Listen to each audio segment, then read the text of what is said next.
What is on the landscape that most Americans may not even be thinking about that they should be? 96% of the nuclear weapons in the world are now controlled by authoritarians.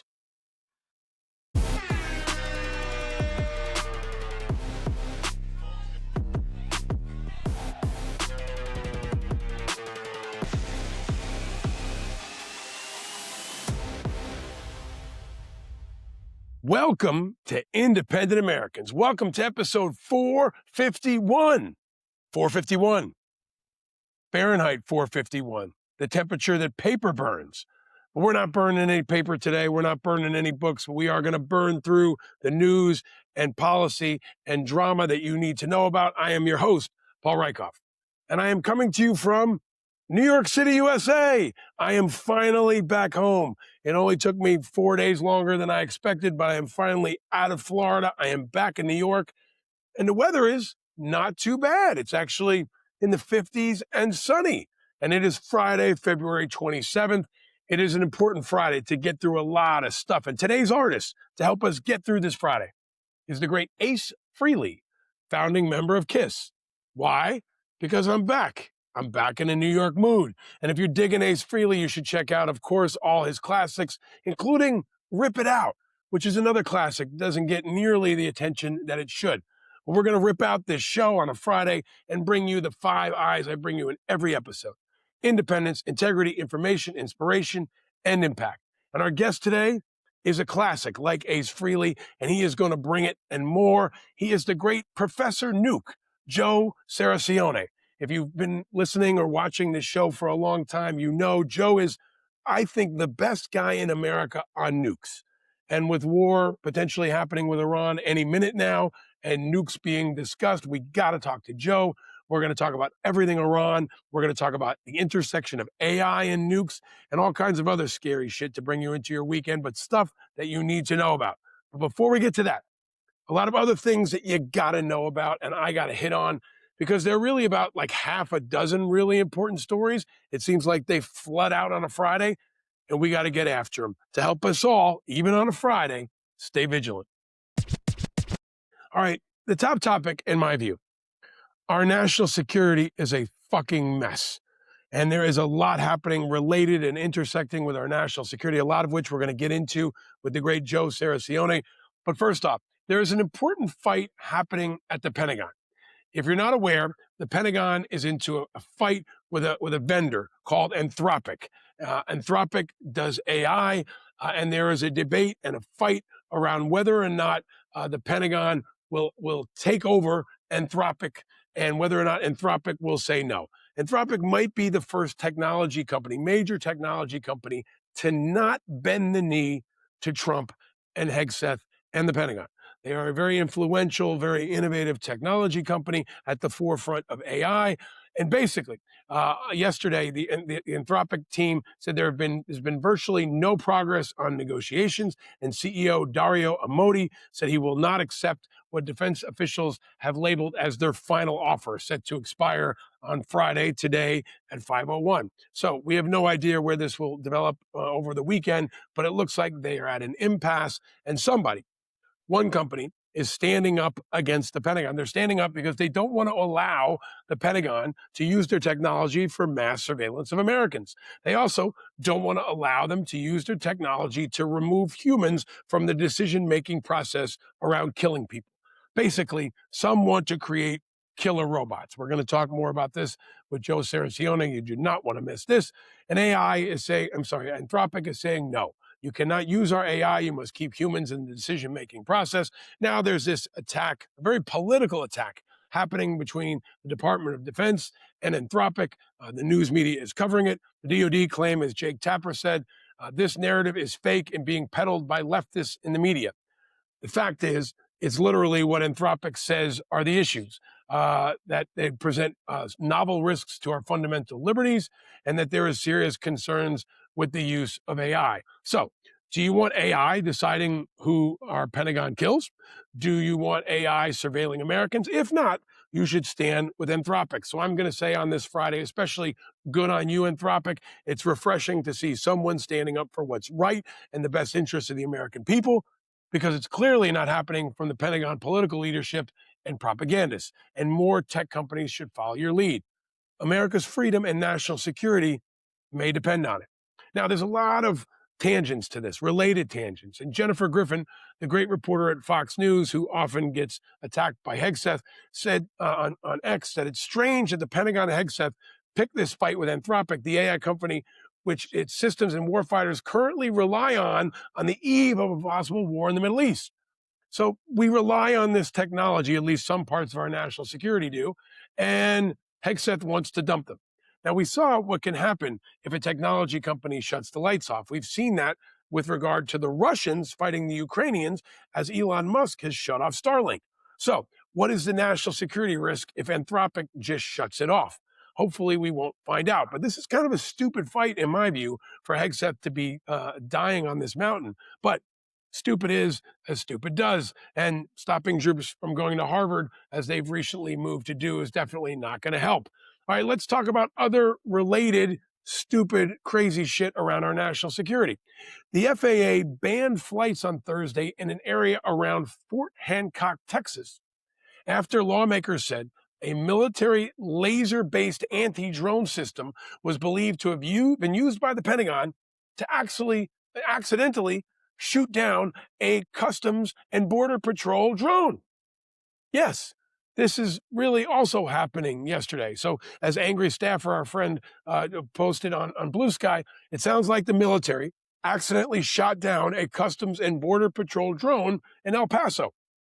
Accidentally, with a laser. How in the actual fuck? Yes, this is happening, folks, and they want to let AI run more robots. And to top it all off, on this Friday, where national security is at the forefront of everything, the Department of War has officially named a new enemy, the Boy Scouts. Yes, Acting Secretary of Culture War Pete Hegseth posted a video today saying that the Scouting America, that's what they're now called, is on notice. He is arguing that they should adopt their stance on gender and all kinds of other culture war shit. So the Acting Secretary of Culture War continues to remain focused on culture war issues. As real potential war with Iran looms, he's attacking the Boy Scouts. Now, he knows what he's there to do. I've said this before, and he never loses focus on it. It is fighting the culture war on behalf of Trump, to the detriment of our national security and our democracy. And none of it is acceptable, and none of it is normal, but it is continuing to happen. And all these issues around our national security, especially on a Friday, when they tend to dump a lot of it out, are another reason that you should stay vigilant. All right, now, speaking of all of this, don't forget, we could be at war with Iran any minute now. The drumbeats continue. Trump continues to have his surrogates out there pushing for war. And Reuters has reported that President Trump's claims that Iran will soon have a missile is not backed, that Iran could soon have a missile that could hit the United States is not backed by U.S. intelligence reports and appears to be exaggerated, according to three sources familiar with the intelligence reports. You don't say. What a surprise. We're going to get into that with Joe Cirincione coming up. He's going to talk about all the arguments that Trump is making about the threat of Iran and what you should know about them. Now, also, the Senate is moving in their glacial pace, as always. Tim Kaine, the Democrat, said on the Senate floor that his and Rand Paul, the Republican from Kentucky's resolution to reject attacks on Iran will likely be before the body next week. Yes, next week, Congress will take this up. Now, that might be too late. It's something that should be accelerated and addressed now, don't you think? But remember, Congress leaves on Fridays, and we wouldn't want to interrupt their weekend by asking them to do their damn job, especially when it comes to authorizing war. Trump continues to do whatever he wants with the military and throw the middle finger up to Congress in the rear view, just like he has on the 8 other countries he's hit in the last year.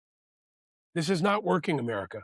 We need more from our Congress. We need more from the Senate. And we need more for any of you who have not yet voiced your opinions. So contact your senator. Contact both of them and tell them, hey, you know what? You could work on a Friday and at least have a conversation about whether or not we blow up a whole new country. All right, meanwhile, somewhat related to the region. Yesterday, you may have missed this because this has been below the radar. There's a lot that's been below the radar. But Pakistan's defense minister says his country has run out of patience and now considers that there is an open war with Afghanistan after both countries launched strikes following an Afghan cross-border attack. So we'll get into this with Joe Cirincione as well, but it looks like Pakistan could be the latest country interested in getting into a quagmire in Afghanistan, following the U.S. and Russia and thousands of others over the decades and millennia who've tried to take over Afghanistan and failed. But there is more war with another nuke-powered country that we will talk about with Joe Cirincione. And also below the radar, because there is so much flying at us today. This is one of the most important stories that you need to know about. Pro-Trump attorneys have circulated a draft executive order that claims, without evidence, of course, that China interfered in the 2020 election to justify declaring a national emergency that would give the president expanded authority over voting. This is being reported by multiple news agencies today, and it's very, very, very critical. Trump is looking for a reason to interfere with elections. He has been all along, and even more so now that his numbers have cratered. We talked about that on the show earlier this week. His numbers are falling off a cliff with all Americans, and especially with independent Americans. He said outright that he doesn't want free and fair elections this fall. He's been telegraphing this punch for months, and we should believe him. And if you think he's going to leave the elections alone this fall, you're delusional, or you're one of the far too many Democrats who are already spiking the ball thinking they won this thing. But this is an area that we must continue to focus on, whether or not he finds a reason to declare martial law, whether or not he finds a reason to invoke the Insurrection Act, whether he finds a reason to try to intervene in the federal elections. They are all interconnected. They are all woven into our national security. And they are all reasons that you need to stay not just on top of what's happening now, but what could happen next. And you need to stay vigilant. All right, some good news. I want to pop good news when I can. U.S. mortgage rates fell below 6% for the first time in years. I think this could be welcome news, especially for many working Americans, folks who are trying to afford a house, as well as homeowners that are trying to sell. Maybe this will spark some good news for people across the country in places that have been hard hit. Some unsurprising news. Epstein files are missing records about a woman who made a claim against Trump. This should be absolutely unsurprising to everyone in America. The Epstein files continue to be front and center. Ro Khanna, who's been a guest on the show, along with Tom Matzey, is leading the push on Epstein. I hope both of them will come back on the show. They are also, interestingly, leading a push in the House on Iran. So these guys are ones to watch. All right, also unsurprising, ICE continues to run rampant across America. Every day, more bad shit. And you can't make up the nastiness and the dastardliness of what they continue to do. Almost every day, there's shocking new information. And now there is video of a Border Patrol abandoning Nurul Shah Alam, a Buffalo refugee who is blind. Okay, the man was blind, and Border Patrol claimed that they dropped him off at a Tim Hortons shop, and they said it was open, but the doors were locked. They never notified any family or lawyers, and they just left him out there in the cold, in the snow, and he was found dead days later. They left him out there, a blind man. They left him out there in the cold to die because this is what they do. Their culture is broken. There is no accountability. They are unlawful. They are unconstitutional. And apparently, more news, they are coercing unaccompanied minors into voluntarily removal, lawyers have said. Attorneys represent some Guatemalan minors who were nearly deported last fall. According to ABC, Customs and Border Patrol agents are attempting to return unaccompanied migrant children, including some protected by federal court order, to their home countries before they can meet with an attorney or appear before an immigration judge. Attorneys representing a group of Guatemalan minors who were nearly deported over Labor Day weekend as a part of Trump's crackdown alleged that the Trump administration is engaging in a practice that openly flouts the plain text of the court's injunction, which blocks the government from removing minors. Last fall, a judge blocked the administration from deporting 76 unaccompanied Guatemalan kids as they sat on planes. Defendants allegedly are using misinformation, coercion, fear, and threats to persuade the children to relinquish their rights and sign paperwork. This is some uniquely dastardly shit. They are absolutely not respecting the law, and they continue to have a total disregard for the safety of kids. And there was another shameful, disgusting, and perfectly on-brand example from Newark, New Jersey. A pursuit by ICE agents in Newark ended in a multi-car crash involving 3 children, according to the mayor. ICE agents were attempting to pull over a van which led to a car chase through the city, the mayor says. An eyewitness says the van appeared to try and avoid a bus, crossed into oncoming traffic, and hit two vehicles, including an SUV carrying children. The eyewitness says the ICE vehicle didn't hit any cars. But ICE agents were in an illegal high-speed chase that caused a chain reaction crash involving 3 civilian cars, sending multiple people, including 3 young siblings, in a lift headed to school, to the hospital. As masked agents then jumped out and detained the driver, and residents confronted the officers on the scene. They created a high-speed chase and a crash that involved 3 kids. Because they are totally unlawful. They are totally unprofessional. They are totally unrestrained. And let's give props to Mayor Ras Baraka, who issued a statement involving the car incident in Newark. The mayor said the chase led to an incident at Clinton Avenue and 10th Street involving several vehicles, one of which had 3 children as passengers, 2 15-year-olds and 1 12-year-old. The suspect sustained injuries and was taken to the hospital. Newark police were not notified in the investigation and only responded to the accident. This is the point you need to know about from the mayor of Newark. He said, "This is our city. These are our people. And this behavior is in keeping with a rabid, lawless pattern seen nationally. Somebody could have been killed in Newark today. These agents have to adhere to local laws." Well done by the mayor of Newark, Ras Baraka, standing up for what we all can see is right. It's a good response from the mayor to another shameful, ridiculous, unacceptable display from ICE. ICE is unlawful, unconstitutional, unaccountable, should be defunded, and should be disbanded. We will continue to track this, and we will continue, of course, to stay vigilant. All right, so let's talk about a bad response from another mayor. I talked about it earlier in the week, what's now being called Snowball Gate in New York City. Well, if you haven't heard the latest, this week, NYPD arrested Guzman Kubali. He is 27 years old for assaulting officers in Washington Square Park this week.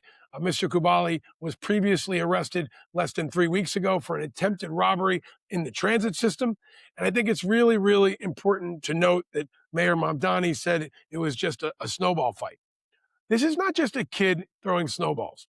This was a kid who assaulted cops. Anybody who raises kids tells them not to throw ice and snowballs at cops. This is pretty basic. And it's good to see this guy under arrest. He has to be held accountable, and a message has to be sent to others about assaulting cops. This is different from ICE, and you shouldn't assault ICE agents either.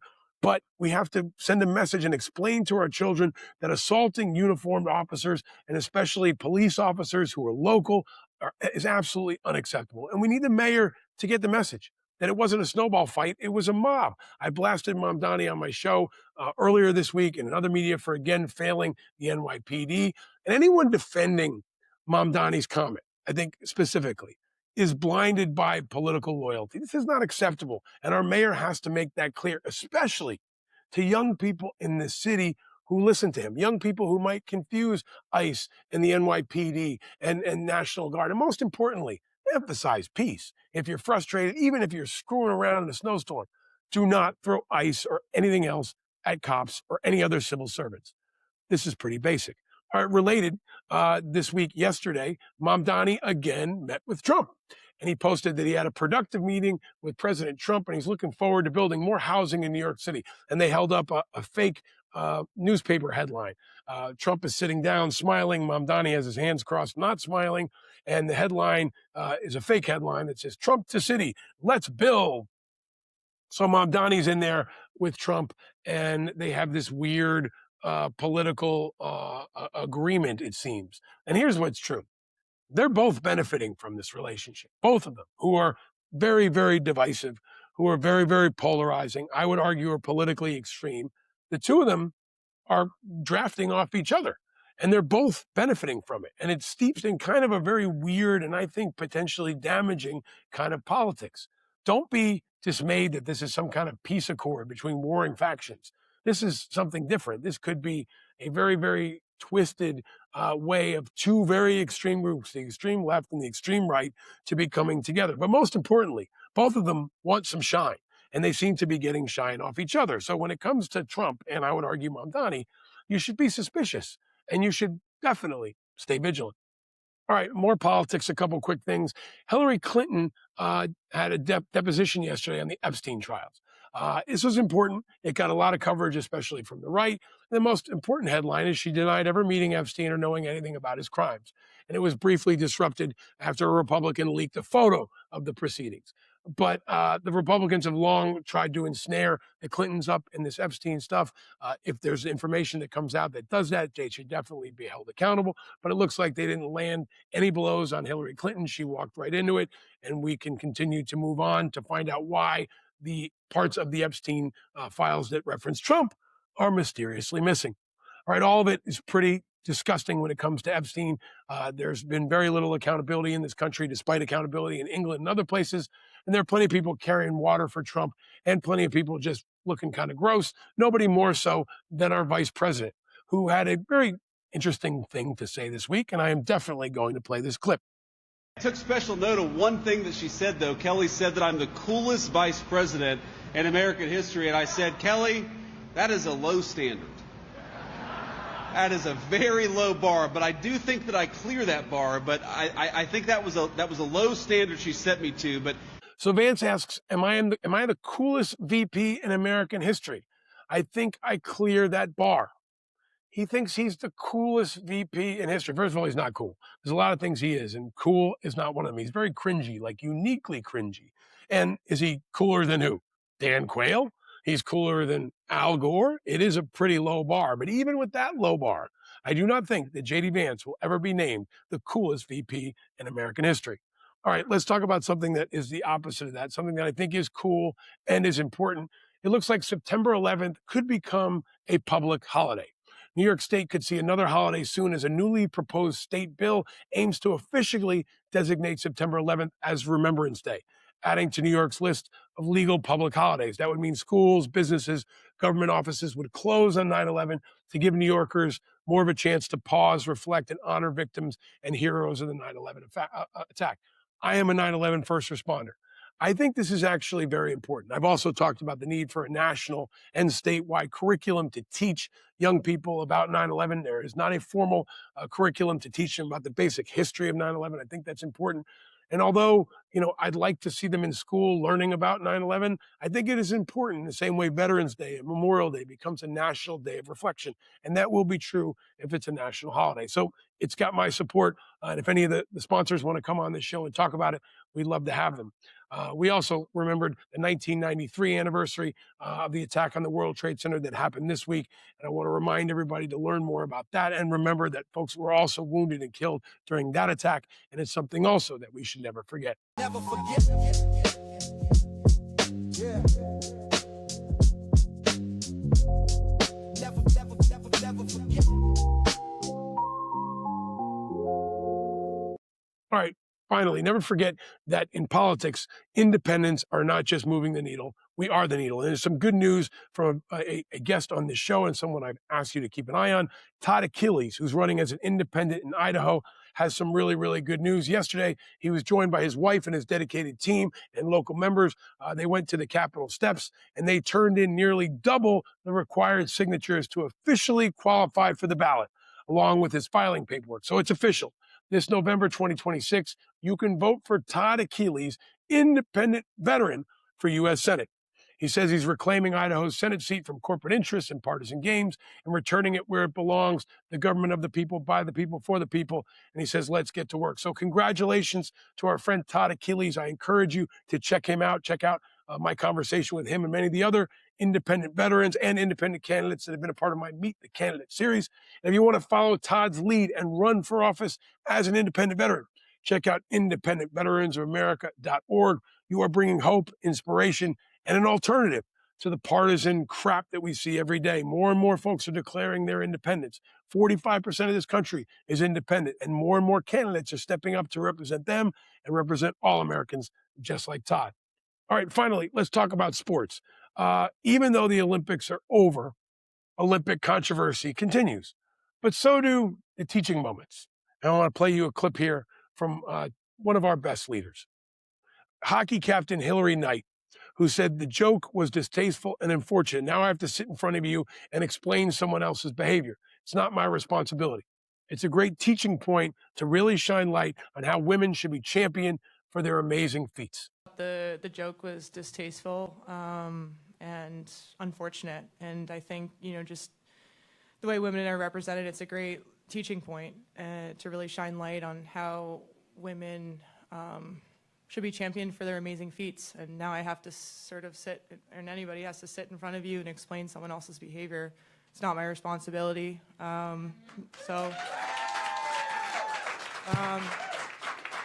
But what is shifting the focus and shifting the narrative of this amazing accomplishment that we all did together. And granted, the men's and the women's team did it together, and that is super special. It's never been done in our program's history. It's something we're extremely proud about. But these women are amazing, and whatever is going on shouldn't never outshine or minimize their work and our success on the world stage. This was the best American women's hockey team, the best American team we've ever put together on a world stage when the lights have been the brightest ever. And so I think everybody felt that, going through the tournament. And I want to celebrate. I want people to be remembered for that. I want the legacy of this team to be remembered. And so that's what I'm trying to shift the narrative on and really focus on championing what we've done and what we've accomplished the last 2.5 weeks together. This is really important because every stupid thing that happens from J.D. Vance or from Donald Trump especially is a teaching moment. I often tell my kids, don't be like him. Don't be mean. Don't be sexist. Don't be misogynistic. Don't be Trump. It is a powerful teaching tool that is a bit of a opportunity in the crisis that is his leadership that continues to plague our politics, our news, and even our sports. And of course, this week, and what a week it's been. I already missed the Olympics, the good parts anyway, but I want to remind you that next week on March 6th, the Paralympics begin with the opening ceremonies in Milano, Cortina. The Paralympics, if you've never watched them, are especially inspirational. The American team always kicks ass and is often full of a number of veterans, including folks that I know. And I just want to, in advance of the Paralympics, send them our best and say, go USA.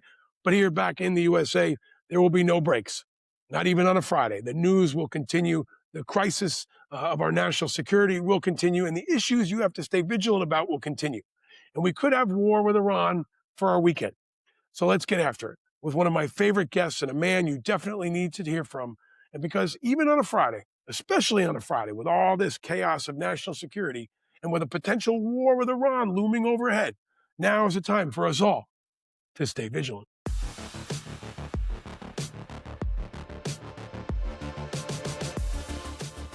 All right, folks, this is an unusually crazy Friday.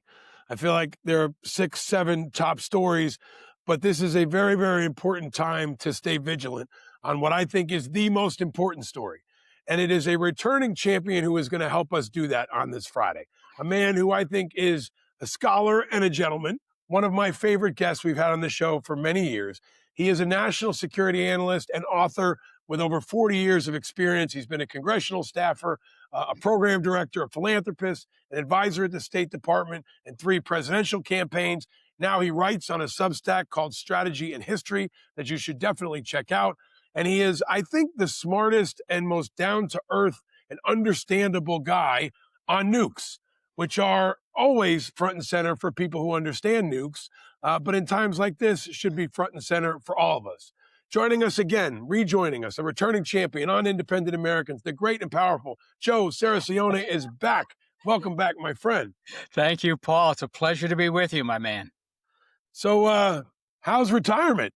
I love retirement. I hope you work long enough to be able to retire because it is wonderful. I'm retired for 5 years now, meaning I still talk, I still lecture, I give interviews, I travel, but I do it on my own time. Nobody pays me. I'm not beholden to anybody. I don't have a board. I don't have staff meetings. I don't have to raise money. Monday mornings are like Sunday mornings. It's nice. It's nice. So you can basically do whatever the hell you want, which is what Trump does.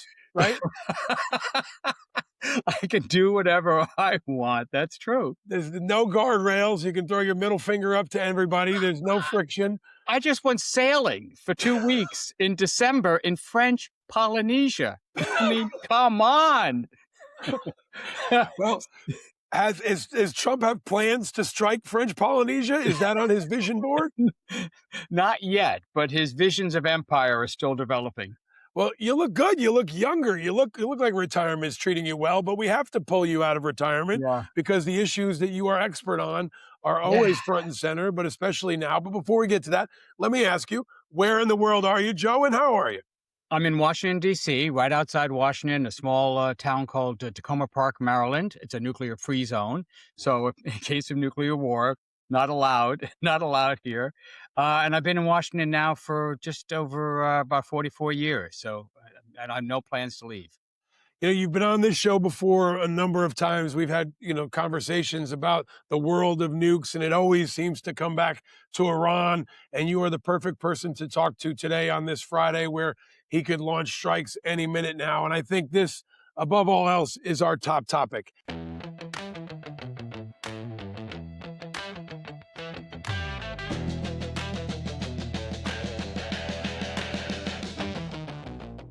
And I always say, if you're not angry, you're not paying attention.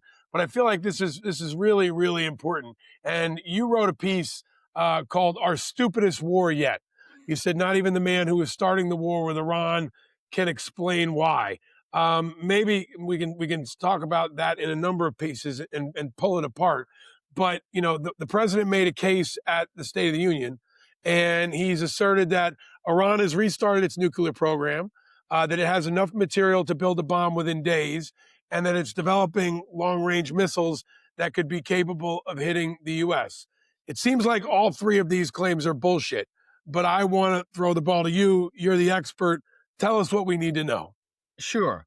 So does Iran have a nuclear threat? Well, yes, it does, but it's a very distant one. It's a very fragmented one.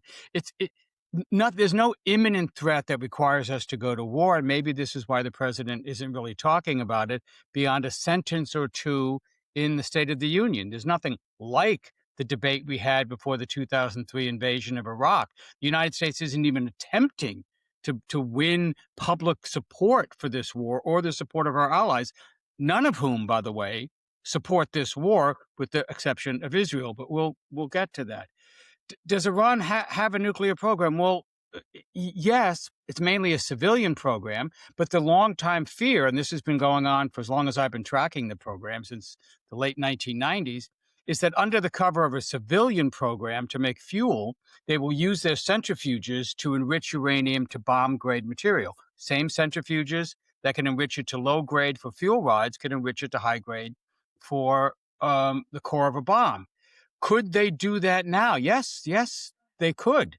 Even after the strikes of June, the IAEA estimates that they have about 440 kilograms of uranium enriched up to 60%, meaning almost bomb grade. And it would take about 1/10 of that, put it back into the centrifuges, whip it up for about a week, and you'd have enough for the core of one bomb. So right now, they have the material, should they choose to process it, to make the cores of about 10 bombs. But that's just the beginning. It's the hardest part, but once you have that, then you got to fashion it into a bomb. That's complicated. You got to turn that uranium into a metal, fashion it into the core. That would take weeks, perhaps months. Then you want to make sure the bomb works. You have to test it. The North Koreans, for example, their first nuclear test in 2006 was a fizzle. Their bomb design didn't work. They had to go perfect it. And then you'd have to shape this into a device that could fit on the nose cone of a missile and test the missile so that it had a reentry vehicle that could survive the stresses and heat of reaching the actual target. All that would take a year or more, and we would see them doing it. So is it a long-term concern? Yes. An imminent threat? No. Do they have missiles that can reach the United States? No way. I mean, people have been talking about this since Don Rumsfeld in 1998 warned about this threat. They have a missile program, pretty good missiles, regional missiles. Iran doesn't have an air force. The missiles are their air force. They're their deterrent to Saudi Arabia or Israel or someone else attacking the country, so they can hit the Saudis. They can hit the Israelis. They have a range of about 1,200 miles at the outset. That's maybe Turkey, maybe southern Greece, but not northern Europe, and certainly not North America. So these concerns are there, but nothing imminent, certainly nothing that justifies a war at this time. Joe, they said they obliterated it last time in June, Yeah. where he went all gas, no brakes, no counsel with Congress, basically told everybody that about it after he did it, which feels like what he's going to do now. Congress says they may meet next week, which could be too late. It feels like every day he's just flying at 100 miles an hour and throwing the middle finger up in the rear view at the Democrats or anybody else who wants to ask questions. Why do you feel, or why do you think he wants to do this now? Is it that there is still a threat to Israel and other allies in the region? Is it part of his conquest for power? Is it some reaction to the slaughter of the protesters? Why now do we have 40% of our military in the Gulf and more forces than since the invasion of Iraq? Why do you think they want to Yeah. hit it now? Sherlock Holmes said that when you eliminate the possible, whatever is left, however improbable, has got to be the truth. So you tick down the possible reasons. Is Iran really proposing an imminent threat? That's why you would do a preemptive strike. That's why you would strike first. No, no way. It's weaker now than it's ever been. Could a military strike achieve regime change? Well, we could assassinate a lot of people. We could cause a lot of damage. But Iran is a big country, 90 million people, spread out. I think it's 3 times the size of Iraq, for example. No war in history, as far as I know, has succeeded in overthrowing a regime by air power alone. You got to have boots on the ground. And that is not something that anybody in the military wants to do or we could do. Put boots on the ground, seize Tehran. Not going to happen. Third, could you if you did destabilize the regime, which Marco Rubio talks about, would it be replaced by something more favorable to the U.S.? Highly unlikely. In a power vacuum, the power goes to people with the guns. Who has the guns? Revolutionary Guard, which in many ways could be worse than the clerical regime. So you're not going to airlift in Reza Pahlavi, the son of the deposed Shah, and establish some kind of pro-Western pseudo-democratic state. That is not going to happen. You're talking about chaos in the region. Could this be a quick war? Highly unlikely, and achieve any of these objectives. So that means you're looking at the Straits of Hormuz being shut down, instability in the region. Trump will no longer be able to brag about the low price of gas because oil prices are going to shoot through the roof. This could cause a global economic recession, which is why there aren't any U.S. allies who think this is a good idea. Nobody except for Israel. So what's left? Vainglory? That he can, New York Times has a story today that he wants to just declare a win. Yeah. That's kind of a short-lived goal, but I mean, that's possible. So what you come down to, and what I conclude, is that he wants to change the subject.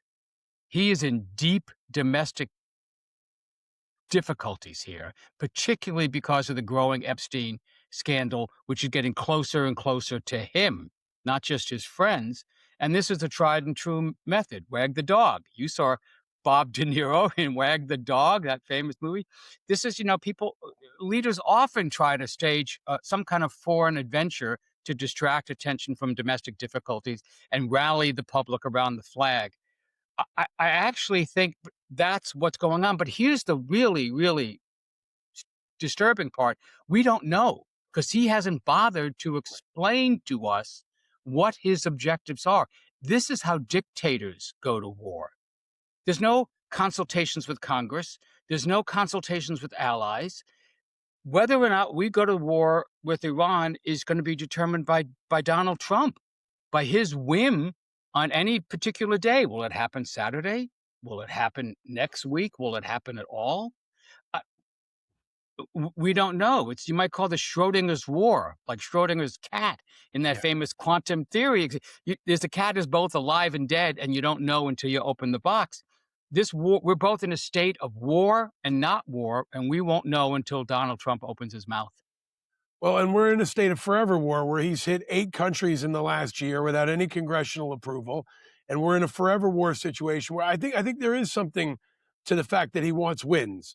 Wins beget wins. And I think he's feeling himself after Venezuela. Yes. And there's the rise of a new generation of chicken hawks who think that war can be easy, war can be surgical, there will be no casualties. And so far, it's been true of what he's been able to do. It's been miraculous. It's been a testament to armed forces, but it's folly to assume that that is sustainable if we continue to engage multiple countries. Can you talk about, he's not talking about the cost, right? And the cost could be significant, especially to the region if they start firing off at Israel and any other number of places. This is not Venezuela. They have proxy forces all around the region, potentially around the world. There's always the question of Iranian sleeper cells and whether they could be activated, right? Is this a scenario where things could go sideways, even if it's an extended air campaign? You're talking about weeks, potentially even months, which could be minimal American casualties. It could be incredibly surgical. It could be perhaps what they should have done in Iraq, right, with more of a counterterrorism effect instead of a counterinsurgency, right, without putting all the boots on the ground. But is it also an opportunity where we could see increased attacks on U.S. forces in the region and in other places like Europe and even potentially here in the homeland, which gives him what I think he's always wanted, which is a reason to bring the hammer down harder back home and potentially do something like put more U.S. forces in the streets or invoke the Insurrection Act or have a reason not just to distract from Epstein, but to potentially disrupt the fall election, which he is also talking about, openly discussing and telegraphing this week as well. Right. Just on that last point, yes, an extended war, however grim, would provide a sense of emergency that could be one of the justifications for the president's declaring a state of emergency in order to not prosecute a war, but to seize control of the election apparatus, which he wants to do anyway. So, I mean, again, as you check off the nominal reasons, the usual reasons we go to war, and you see they're not there, you're left with these other nefarious aims, which are quite possible, and we have to be and we shouldn't shirk from discussing that. We have to be honest about our analysis and not rule things out just because no other president has ever done that. This is Admiral Kane, the chairman of the Joint Chiefs, is concerned enough about this that you're starting to hear him about his briefings to the president. And that's the interesting part. We're starting to hear about his briefings to the president. You've been in this business long enough to know that, the Pentagon intentionally leaks information that they want to use to influence the debate. So you're hearing these rumors of military concerns about the strike. It's not quite at the panic level yet, but I think it's just being honest. Venezuela was the exception. It was a remarkable mission on just a military level. Whether it was illegal, it was unauthorized, there's all kinds of problems with it. But from a military point of view, that was a sweet operation. In some ways, we got the Venezuelan curse now because, as you say, the president and his advisors think, "Oh, that was easy. Let's go do that to a country, 10 times farther away, 10 times larger, much more entrenched with a much bigger, more capable military, and, oh, by the way, an international terrorist network." I mean, you can't have it both ways. You can't say that the chief sponsor of state terrorism in the world with the tentacles everywhere and then ignore that as one of the possible responses that could come from you attacking them. They're going to try to maintain their comparative advantage. And one of the comparative advantages is they could hit U.S. soft targets, Kentucky Fried Chickens in Berlin, McDonald's in Rome. I mean, they could go anywhere and do this. And that kind of uncertainty, man, that's going to sink the stock market. Say goodbye to 50,000, mine the Straits of Hormuz. That is probably the number one thing they would do. It would hurt them, but it would hurt us more. Yep. And in a sustained war, they're arguing or believing, I think, that they could outlast us. And that's true. In part, it's because of the size of the operation. We have now assembled in the Middle East a greater military force than we had in 2003. We've flown 50% of our combat aircraft into the Middle East. 50% of all the aircraft we have in the world are now in the Middle East. That costs hundreds of millions of dollars to sustain, and that's just to put it in place. You want to start using this stuff? I mean, we're talking about, $1 billion, billions of dollars for this operation. And some of the generals, and you've seen some of this, are concerned that after 7 or 10 days, they're not sure we could maintain the pace of the kind of bombing campaign that would be necessary to destabilize the regime.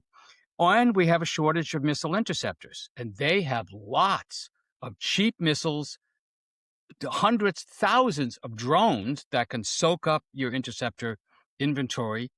And that opens up the possibility of strikes, not necessarily on a U.S. aircraft carrier. That's why they're keeping them out of range. You can see they're in the Arabian Sea. They're not in the Persian Gulf. They're in the Eastern Med, not the Persian Gulf, out of range of anti-ship ballistic missiles. But it opens up Tel Aviv.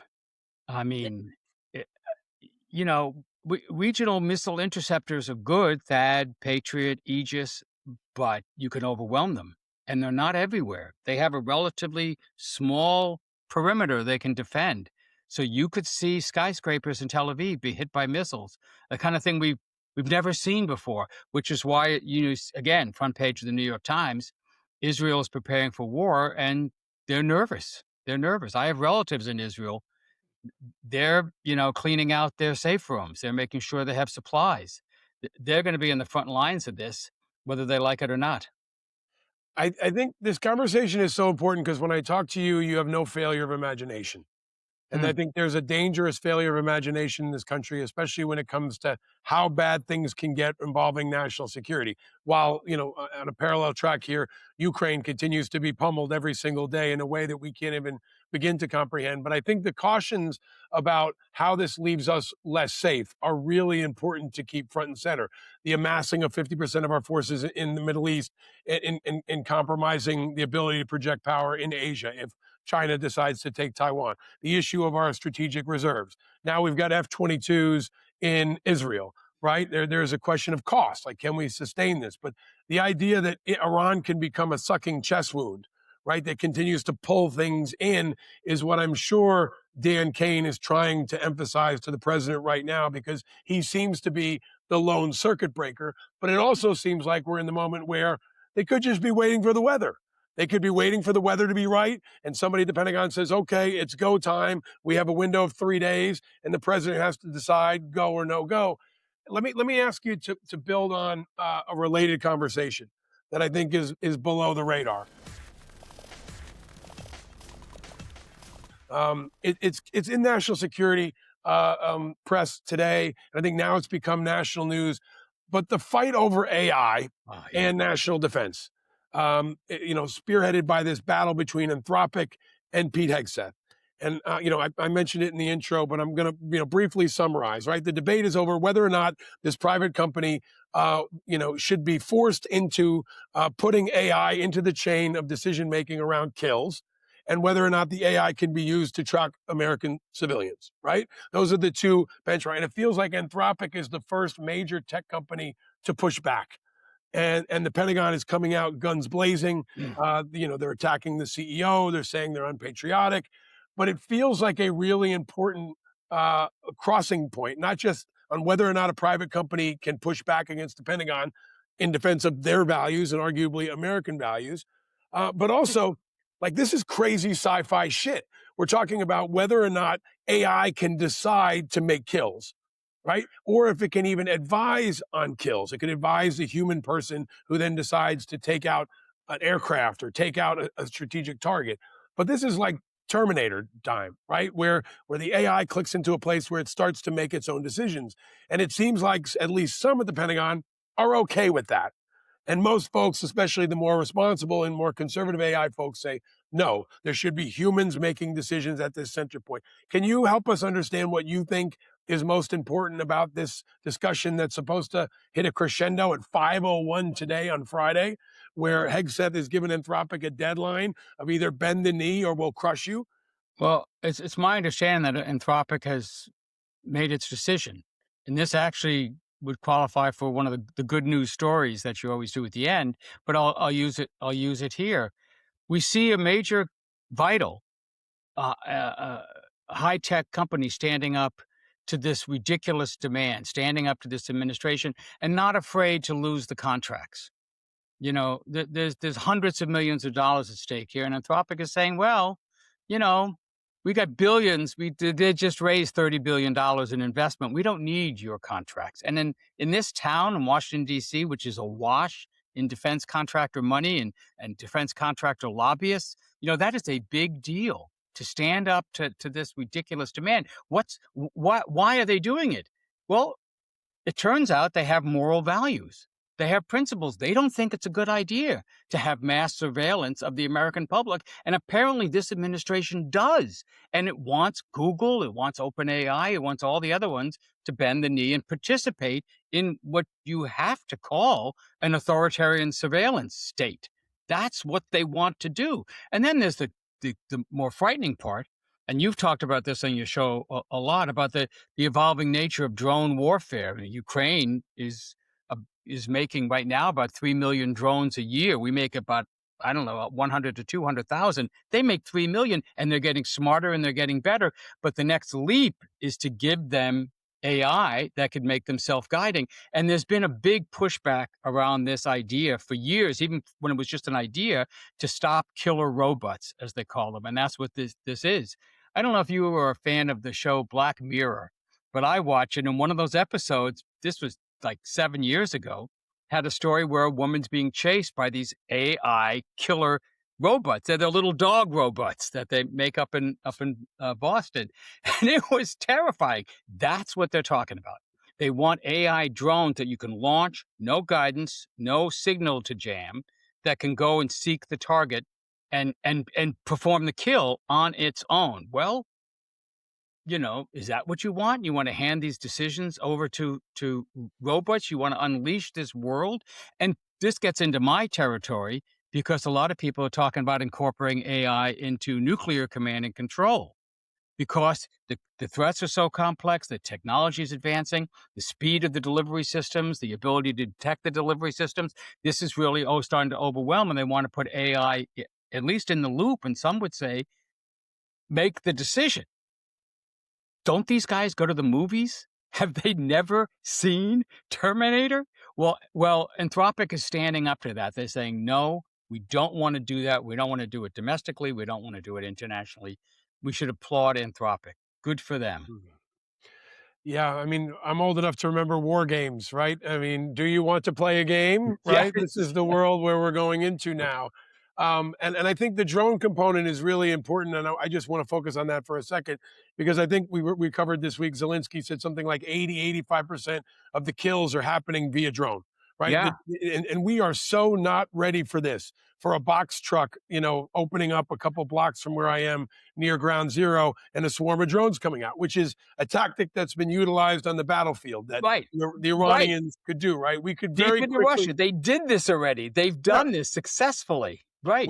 We are very much into like a worse version of post 9/11 that is Ukraine's reality, and for some reason there's this cognitive disconnect where we don't see that reality could be Israel in a week and Right. could be New York 3 weeks later, right? I mean, if there is any kind of real technical capacity for Iran, I want to get to something good. We are going to end with something good because the shit we talk about with you is crazy.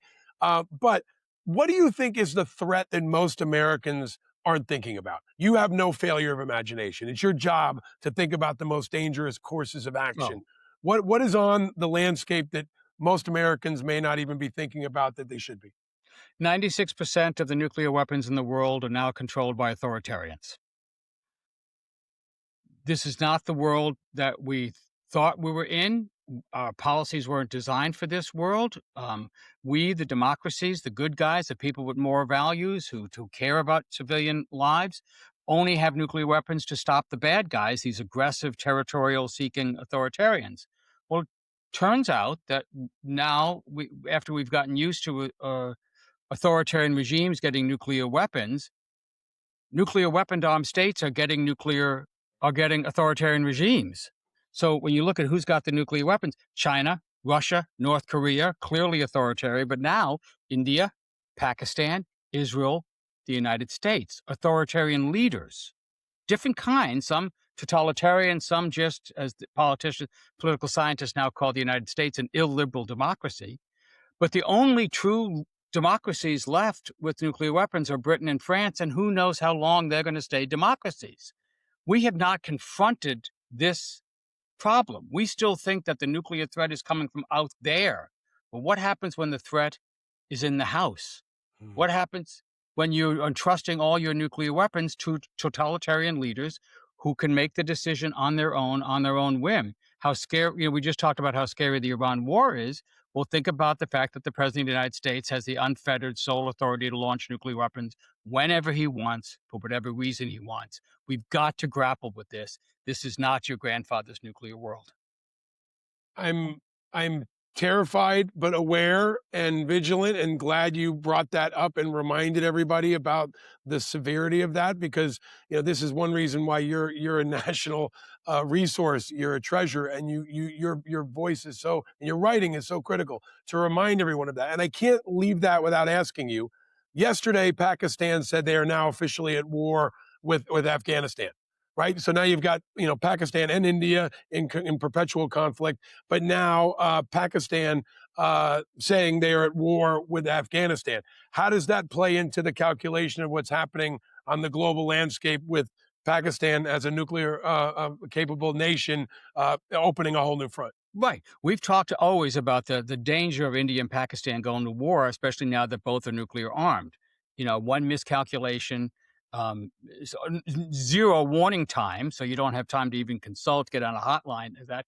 Well, now you see Pakistan starting to use its military power backed up by its nuclear weapons. They have about 120 nuclear weapons and a variety of delivery vehicles to assert itself in the region.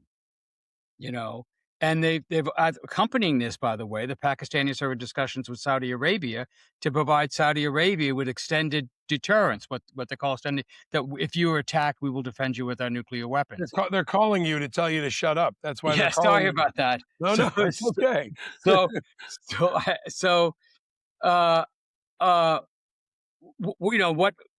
What does that mean about Pakistan exerting its influence? How is India going to look at that? And you can see that regional rivalries, regional wars, when they involve states that are nuclear armed, can quickly escalate into global catastrophes. So, what happens in the mountains of Afghanistan has to concern us. Yeah, and also, maybe here goes another country into Afghanistan, right? I mean, Russia went in and lost, so much in decades, and then we went in and lost so much in decades, and now Pakistan looks like they want to follow our lead and potentially do the same thing and enter into their own potential quagmire over there. But I think the underlying theme here is concern, instability, but most important, vigilance. I mean, this is the stuff that folks get swept up in Epstein. You get swept up in so many other things that are important.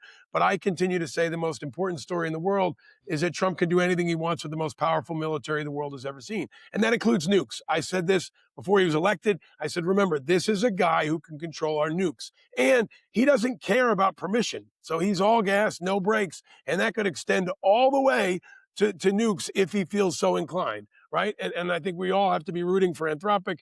We all have to be rooting for Dan Kane. We have to be rooting for Joe Cirincione. And let me root for something good to end this Friday, okay? Something good, oh, something sweet, feel the fire. Because after all this doom and gloom shit, we got to go with something good. I'm going to start, then I'm going to throw it to you, okay? Some folks may have seen what I think is a really, really great story out of Arizona. There was a quick-thinking crew of movers that were in a parking lot and a security guard that helped save a 3-year-old named Kalani Rogers after spotting her being led by a woman matching an Amber Alert election. The movers were in their truck, and there's video of this. They're kind of discussing, hey, that looks like her. It might be her. And he said, you know what, let's block the car. And they took initiative. They saw something and said something. They blocked the suspected kidnapper with the vehicle and held their ground until the police arrived. The little girl was reunited safely with her family. The suspect is in custody. Little girl unharmed. And I just want to commend them for doing something, right? They could have been wrong. It could have been somebody else, but they said, you know what? That might be the little girl who was kidnapped. We're gonna take some initiative. We're not just gonna sit here eating a donut, because they were eating donuts in the truck, right? They pulled up and they potentially saved a little girl's life. I just want to celebrate that, especially at a time when so many people feel helpless. There is always something you can do, and when that moment comes, you can respond. So to those movers in Arizona, props to you guys.